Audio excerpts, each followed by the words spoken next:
Well, I want to thank everybody for coming out and supporting Project Southtown here today. This is our first annual Clean Food Car Tour, and I have to say I'm really pleased. If it were any bigger, it would have probably been a big disorganized mess, but we seem to be able to hold everything together with the 10 or 12 cars that we had. Um, Shout out to Bruce Williams here that has been entertaining you all afternoon. If it weren't for Bruce, Skank Skates probably would never be. When I came back from college and there was nothing really to do, I saw a picture of Bruce in the newspaper doing an invert on his ramp in his backyard, 10-foot tall ramp, and it said Lord of the Board. So I went on a mission to find him, and I did. And we started skating together again. And then about 2 years after that, I rented a building from another skater's mom, and we built the first ramp, which became Skank Skates. And now, 32 years later, it's developed into what a lot of you got to see today, which was the teaching gardens, the ramps, the music studio, the chickens, the bees, the other buildings, the pinfall wrestlers. We've taken a part of town that nobody wanted, and we've built something that you don't find in any other city anywhere. And I always sort of assumed that there would be similar businesses or similar parts of town in other cities, and there just isn't. There's a place out in Oakland where they have an all-age music venue, and it's mainly supported by a magazine, so it's never had really any financial problems. And the guy who really started it wasn't really a very happy person. And I read his book, and it said something to the effect that the only thing worse than writing a 600-page suicide note was having to edit it for length and content. So I'm kind of the opposite. We've lived down there, we've been poor our whole lives, but it's a wonderful life, you know, and I just thank God for everything that we've had and we've done. But it's entering a new phase now where I can't pay all the bills by myself anymore. I had a good job where I sold decorative downtown street lighting systems to municipalities and to utility companies. And the world changed when the internet came in, and so Philips bought the company and replaced me with their reps, and so I've been working odd jobs and trying to keep things together since about 2013 or 14. And I'm just realizing as I'm approaching 60 that if this thing is going to live on beyond me, I have to form a foundation, which I did, which is Project Southtown, started in 2015. And I have to organize like-minded people around the cause of having a good place in probably the worst state in the country. So our state is in shambles, our city's really struggling. If we don't come together and do something to create a positive environment, we're just not going to have it. And I know what it's like to grow up in a town without a skate park. I know what it's like to grow up in a town without a music scene. And really thanks to people like Bruce and the other people who have supported over the years, we've got a scene that is equaled by none. We really are the best in the world at what we do. People, you know, look at me and I've got plenty of personal flaws that you can point to. I'm not perfect or anything like that, but I've done a better job at running a skate park than anybody else who ever tried to do it. So we are the oldest privately owned skate park in the world. We're the oldest privately owned all-age music venue in the world. And with your support, you know, it's going to live on after I'm gone. So that's the whole idea behind Project Southtown.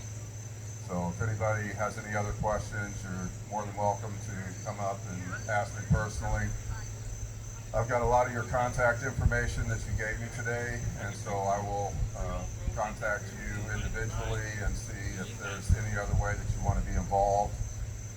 I'm really looking for about a $10 a month donation through PayPal, or we may switch that up to some other thing. But just $10 a month allows us to have a budget, and when we have a budget, then we can do our school gardens, our urban gardens, the after-school art programs that we've done in the past. In about 2013, I started working for a company called Gen H, and I built a community garden on the east side of the Cook Street Post Office that was putting out over 100 pounds of food a day.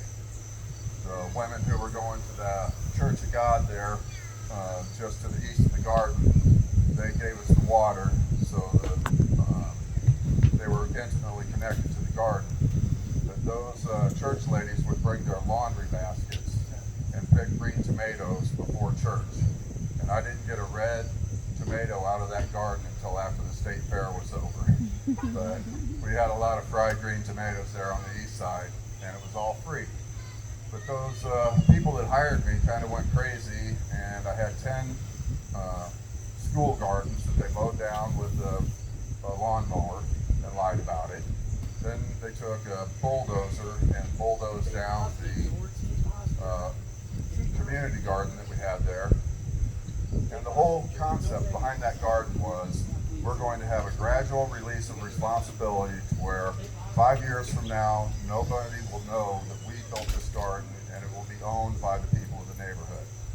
Well, it only took 3 years for them to decide that they weren't into doing community gardens anymore. And they could have just walked away and left it, but no, they had to go bulldoze it and throw it into a dumpster. So that's what inspired me to create Project Southtown. That's what inspired me to take on the cause of childhood obesity, because every other kid in my neighborhood in the 62703 zip code is going to be diabetic in their teens or 20s because all they eat is sugar. Their food all comes from the gas station. So I made a commitment that I'm going to get my 10 school gardens back. I'm going to get my community garden back. We've got the teaching garden that a lot of you saw there today, thanks to Cole here, who's come down and helped me volunteering and kind of inspiring me again.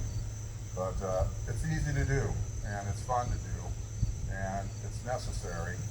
We're sitting on the best topsoil in the world, and we've got all kinds of empty space on the east side of town. There's no reason anybody should be going hungry in Springfield. My dad's father was killed 2 months before he was born in 1932 during the Great Depression. They lived on a double lot in Tallulah, Illinois.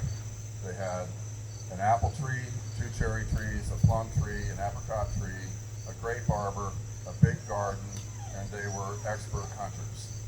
They fed themselves, a family of 7 kids, no father, and a mother who canned all their food and took in canning from neighbors and did wash and everything else.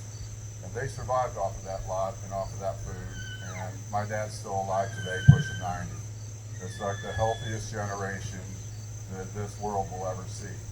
And it's because of the food they ate, the honest work that they did, and just clean living. So that's kind of a mission with Project Southtown, is to bring those ideals back and to bring back that knowledge, because the knowledge is being lost.